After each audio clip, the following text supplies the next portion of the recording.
Hey y'all, hey, it's Khameleonkay, and today I am talking about how to buy a house and leave your 9 to 5 as a single mom in 15 minutes or less.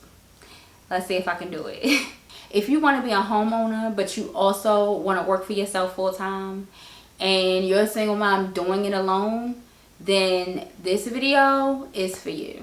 Now I want to give you guys a little bit of a backstory because I'm doing this video because I was once in your shoes. I was there years ago and my goals were to buy a house because I wanted to create stability for then I only had one child.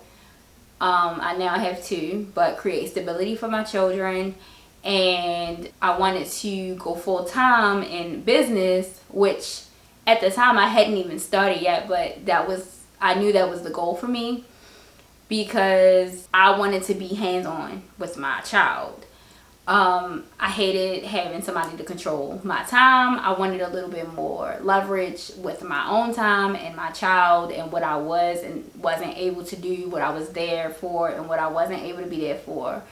And being in a 9 to 5 with a not so understanding supervisor, that just didn't work for me, especially when I was a single mother and literally doing it all alone. So when he was sick, it was me. When he had doctor's appointments, it was me. But then that's in addition to my own doctor's appointments, my own dental appointments, things like that, things that I needed to do, and I didn't have an understanding supervisor. So that just it just didn't work. It created a lot of anxiety for me. But to be quite frank and to be honest, that's not how I wanted my life with my child to be. Anyway, I wanted to be there.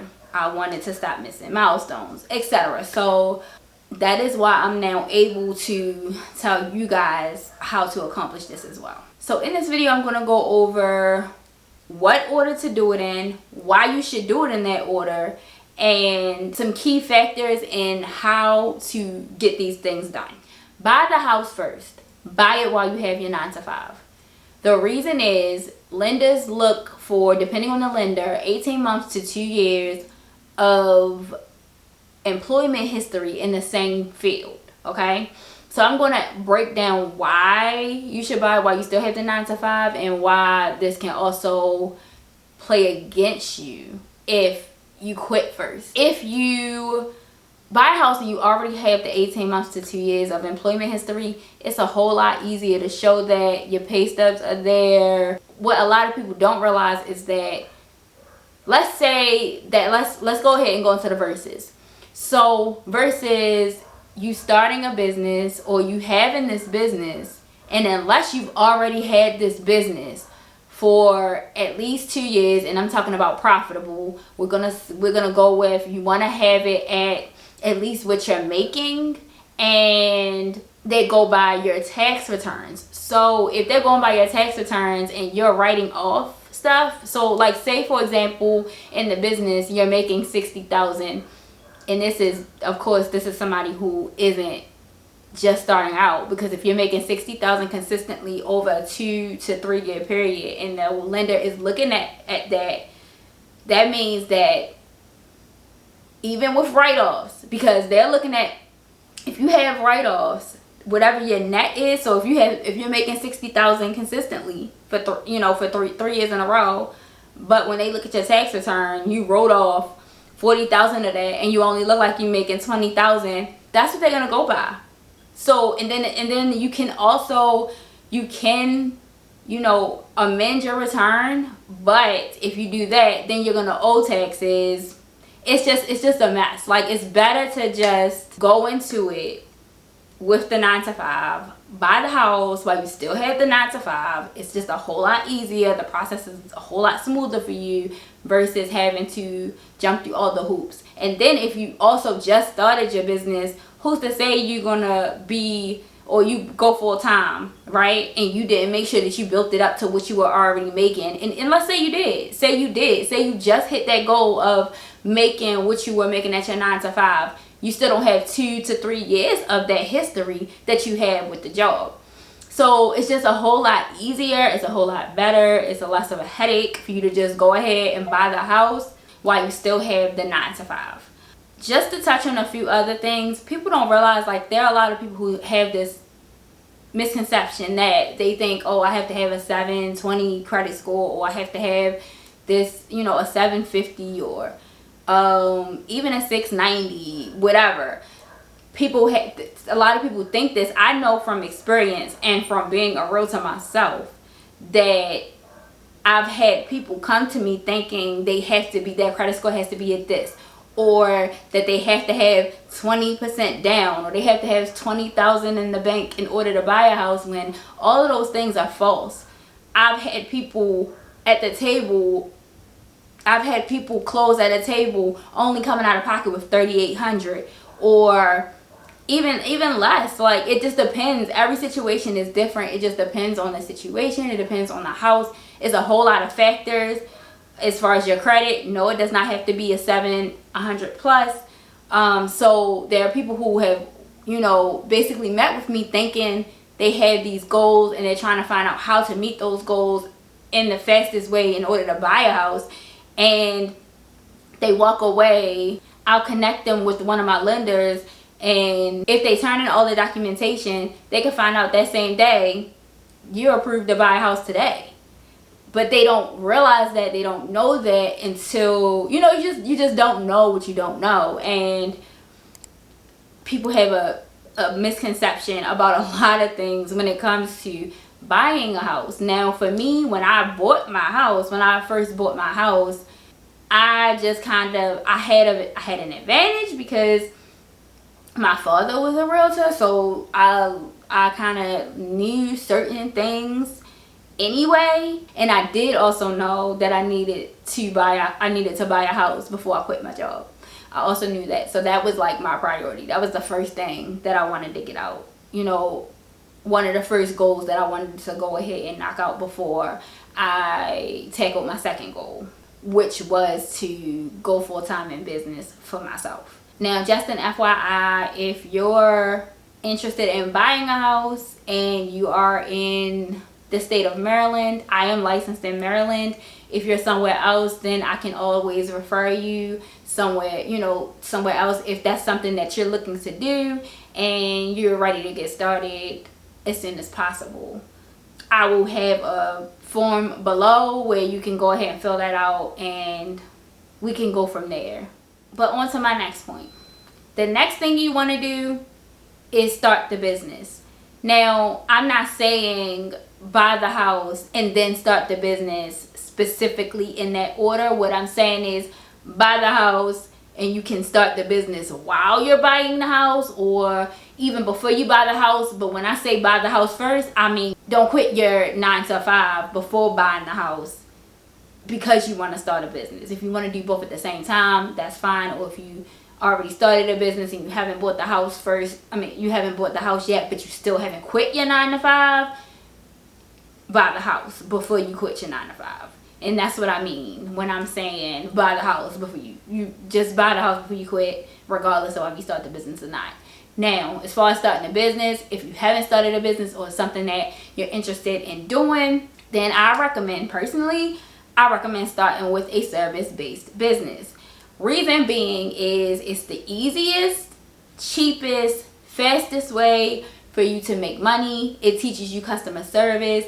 It's a teaching experience. Like, you learn how to deal with customers, you learn how to deal with clients. Depending on what you do, there are foundational things that you're going to learn in a service-based business that you wouldn't necessarily learn as fast in a product-based business, only because I've done both. But I say start with a service-based business because you work so closely a lot of times with your clients, and you just learn so much. Like I said, I've done both, and service-based businesses are really like people businesses. So you're learning to build relationships. You're learning, how to deal with certain things that you may not deal with necessarily in a product-based business, or as intimately as you would with a product-based business. You learn how people work. You learn different tactics, different approaches, what gets results, what doesn't. And like I said, this can all be specific to what you choose to do as a service-based business owner. But I do feel like that is like, and when I say cheapest, I mean, depending on what you do, you might need licenses, so it may not be that cheap for you, right? But if you can do something, or that's something you could do for someone that you know that you can be paid for, that you know how to do, it's the fastest way to up and go. Unless, like I said, you need a license or you need some type of certificate or something like that in order to get started. And even then, in some cases, it can be cheaper than a product-based business, where you may need the overhead to hold product, and you're buying product, and you're taking a risk because you're hoping it sells. Like it's just a different, and you're not, and like I said, the product is the product is what you're selling. The product has to sell itself, but you're not necessarily, yes, you deal with customers as far as customer service and maybe emails and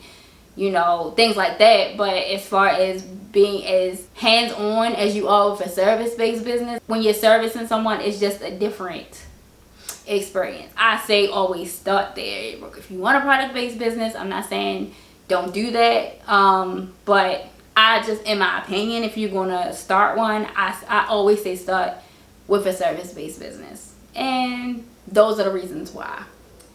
The next step I would say is to build the business to a point where you're at least matching your 9-to-5 income. So you don't want you or your child to have to sacrifice the lifestyle that you guys are used to living based on what you're making. And some of you may say, well, I'm not even making that much. And I understand that, but imagine going from that, regardless of whether you are comfortable with what you're making or if you completely feel like all you do is work to pay bills. Just imagine going from that, whatever that is, to making less than whatever that is. You're still sacrificing you or your children's lifestyle for a lesser income, which is why I say to build the business while working your 9-to-5 to a point where you're at least meeting the salary that you're already making or the income that you're already making. And then you can consider quitting. And I say consider because if I get enough comments below, I will make a video on how you can create a predictable salary with a service-based business so that you know what you're bringing in every month. This is one of the things that I teach. I also do, for now, I'm doing one-on-ones. I am also building a membership around this specifically for single moms. But the one-on-ones, I mean, if you come across this video and you feel like I can help you, then you can go ahead and, book a one-on-one with me. But I feel like that's the safest way. You want to make sure that, number one, the salary, whatever you're making in your business, is matching what you're already making. And number two, you want to make sure that it's predictable so that you know there's going to keep coming in before you quit. And you can download my free side hustle to salary guide for single moms below as well if you're interested in that. Then after you do the steps that I just talked about, then you quit. Then you're able to quit and it's a smooth transition. If you know someone who could use the information that was in this video, then of course you're always welcome to share it. And if you like this video, then you probably be interested in one of these. Love y'all. Look, I really hope you're not missing this. Every moment is a gift like Christmas. Got the whole world seeing what my vision is. If it's war, just point me to where the mission is. Phone ringing, answer the call, right? Got the heart of a lion, I'm talking all fight. And we keep on climbing after a long flight. Like a star, we shining even at tall heights.